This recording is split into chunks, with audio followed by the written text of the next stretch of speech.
Et salut à tous, j'espère que vous allez bien. On se retrouve aujourd'hui pour une vidéo où on va parler des astuces pour faire des vidéos entièrement qualitatives, entièrement sur votre smartphone, sur votre mobile, sur votre téléphone, tout ce que vous voulez, mais le plus qualitatif possible. Donc on va parler tout simplement tout d'abord des applications inévitables qu'il nous faut. Si ça vous vous en fichez parce que vous avez déjà ce qu'il faut, on va parler comment bien référencier ces vidéos, comment bien les monter, tous les paramètres machin qu'il faut. Si ça aussi vous en fichez, on a les astuces, en plus les petites astuces qui font que les vidéos sont de plus en plus qualitatives et vous allez voir qu'au fur et à mesure, ça ne cesse d'augmenter la qualité. Donc, si vous voulez des astuces, allez vers la fin de la vidéo. Si vous avez des questions, n'hésitez pas à les poser en commentaire, je les répondrai au maximum de questions. Et si vous voulez que je sois plus précis sur un point, si c'est beaucoup demandé, je ferai une vidéo sur un point plus spécifique. Donc, dites-le moi aussi dans les commentaires. Et si ça vous a plu, mettez un pouce bleu. On est parti tout de suite. C'est parti!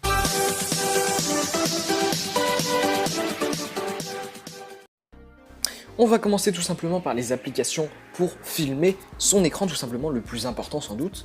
Donc que ce soit sur Android ou iOS, nous avons DU Record, nous avons enregistreur d'écran Mobizen, AZ Screen Record, où vous avez votre mobile tout simplement qui est muni déjà d'un enregistreur d'écran. Pour iOS, normalement, tous les smartphones sont équipés de ça. Donc il faut aller dans les réglages, centre de contrôle, personnaliser les contrôles, et là vous avez quelque chose qui doit s'appeler enregistreur d'écran. Vous fermez vos réglages iPhone et vous glissez le doigt de bas vers le haut pour voir le centre de contrôle pour filmer votre écran. Sinon, pour choisir votre application, vous allez dans votre Play Store ou dans votre Apple Store et vous regardez les notes, comment sont notées les applis, vous regardez vite fait les descriptions si c'est les choses qui vous conviennent, parce que chaque personne n'a pas la même volonté, la même vision de ce qu'elle veut. Par exemple, moi je pourrais très bien être satisfait par DV Record, mais il y en a qui vont me dire « Oh mais c'est affreux, c'est pas du tout qualitatif, enfin, c'est pas du tout ce que je veux ». En fait, on a tous une vision différente. Moi personnellement, j'ai mon téléphone qui fait très bien le boulot, donc je garde mon téléphone, voilà. Mais il y a plein d'applications, donc faut regarder. Mais voilà, je vous ai dit les plus reconnus, il y a DV Record, enregistreur d'écran Mobizen, AZ Screen Record.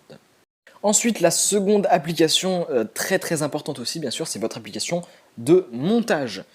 Donc pour Android, vous avez Power Director, vous avez Viva Video et vous avez KineMaster que j'utilise. Franchement, KineMaster, c'est super parce que c'est assez simple d'utilisation, c'est assez complet, mais pas non plus trop complet, enfin c'est pas non plus du montage pro avec des gros effets machin, mais vous avez quand même le strict minimum qu'il vous faut.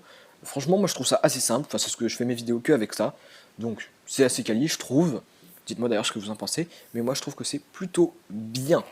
Et pour iOS, vous avez iMovie, c'est le plus professionnel, mais bien sûr, vous pouvez toujours regarder sur l'Apple Store s'il n'y en a pas d'autres qui sont mieux notés, ou s'il y a d'autres choses qui vous correspondent. Donc vous les testez, vous voyez celle que vous préférez. Voilà.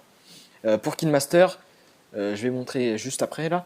Vous allez voir qu'au début on s'y perd un peu, mais une fois qu'on connaît comment, enfin on voit où sont nos repères, on prend nos repères, et après vous allez voir que vous allez très vite, vous coupez vos trucs, hop, vous coupez machin, tac, et ça va très rapidement et très professionnellement. Donc on se retrouve sur KineMaster, vous pouvez choisir votre format en 16/9 pour les vidéos, voilà. Après vous pouvez réduire votre vidéo en bas, enfin la zoomer ou la dézoomer, voilà. Et puis vous pouvez la couper, vous pouvez extraire l'audio, vous pouvez rajouter des effets, rajouter des titres. Enfin franchement, je vais pas vous faire, non c'est pas ça que je voulais faire. Je vais pas vous faire une vidéo complète sur KineMaster, je pourrais en faire si vous vous demandez d'ailleurs, mais voilà, je vous montre vite fait ce qu'on peut faire. Enfin d'ailleurs vous le voyez sur la vidéo comment elle est faite. Et voilà, moi je la trouve assez complète, mais chacun ses goûts, chacun trouve ce qu'il préfère. Il va vous falloir ensuite une des choses sans doute aussi importantes que la vidéo, c'est votre miniature. Si vous n'êtes pas très connu, si votre miniature n'est pas attrayante, et ça ne sert à rien, ça ne marchera pas. Donc voilà, donc je vous montre ce que j'ai fait avec Polish et Photo Layer, c'est ce que j'utilise. Donc c'est le style de miniature que j'arrive à faire. Donc je trouve ça assez complet. Le but d'une miniature, c'est pas que ce soit joli forcément, c'est que vous compreniez tout de suite ce qu'il y a à voir, et bam, ça vous tape à l'œil, et directement vous voyez ce qu'il vous faut.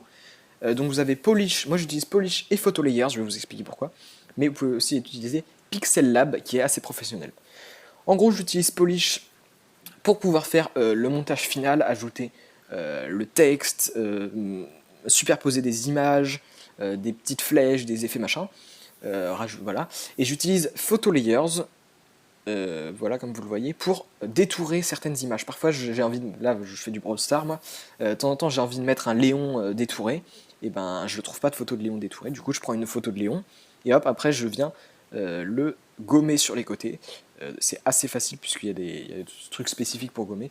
Bon là je le fais un peu à l'arrache, mais vous comprenez, vous pouvez faire plein de choses avec cette appli, mais je vous avoue que moi je m'en sers exclusivement pour gommer mes images et garder les parties qui me servent le plus en fait.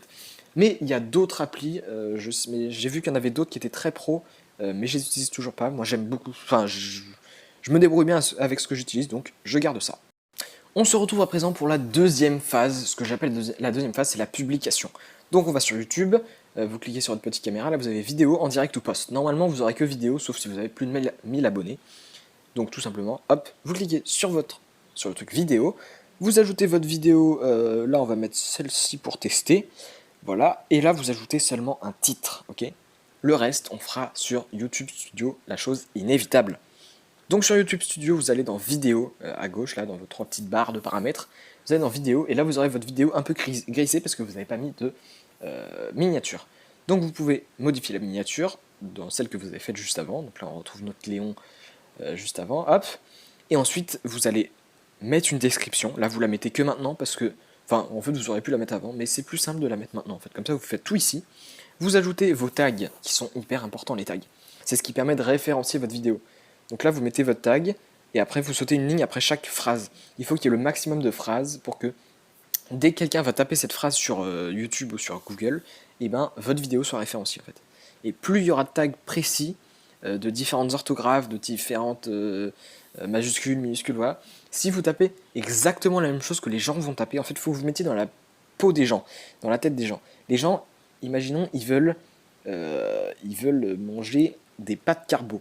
Et ben vous allez faire, enfin, pourquoi cet exemple, j'en sais rien, mais vous allez faire, vous allez écrire pâtes, vous allez écrire carbo, vous allez écrire pâtes carbo, la meilleure sauce pour des pâtes carbo, enfin voilà, vous écrivez toutes les phrases que les gens pourraient taper. En plus, avec YouTube Studio, vous voyez les analytiques, comme ils appellent ça, donc c'est le nombre d'abonnés qui monte, les nombres de vues, machin, vous pouvez tout regarder comme ça. Ok, maintenant on va parler à l'astuce, les petites astuces en plus, ça va être d'utiliser YouTube Studio sur la version PC en fait. Donc vous allez aller dans Google ou dans n'importe quoi, une barre de recherche internet, et vous allez taper www.youtube.com. Le but en gros c'est de ne pas tomber sur la version mobile, mais de bien tomber sur la version originale PC, la version complète en fait, parce que la version PC est un peu plus complète. Vous cliquez sur votre petit logo en haut à droite, et là vous cliquez sur Creator Studio. Et là, vous n'allez pas télécharger, sinon ça va vous envoyer sur YouTube Studio que vous avez téléchargé, mais vous allez aller dans Accéder au studio, et du coup vous apparaissez dans le YouTube Studio, version ordinateur, version PC, donc version beaucoup plus complète. Comme c'est sur téléphone, c'est pas très pratique, vous devez vous décaler à gauche, à droite, bon voilà, mais vous voyez que c'est plutôt assez simple et vous n'avez pas grand chose à faire là-dessus. C'est pour ça qu'il faut quand même YouTube Studio mobile à côté, parce que c'est quand même plus simple d'utiliser. Donc vous allez sur votre vidéo, hop, vous cliquez sur votre vidéo, le petit stylo détail, et là vous allez avoir les mêmes détails que YouTube Studio, mais en plus, vous allez avoir les fiches, les écrans de fin.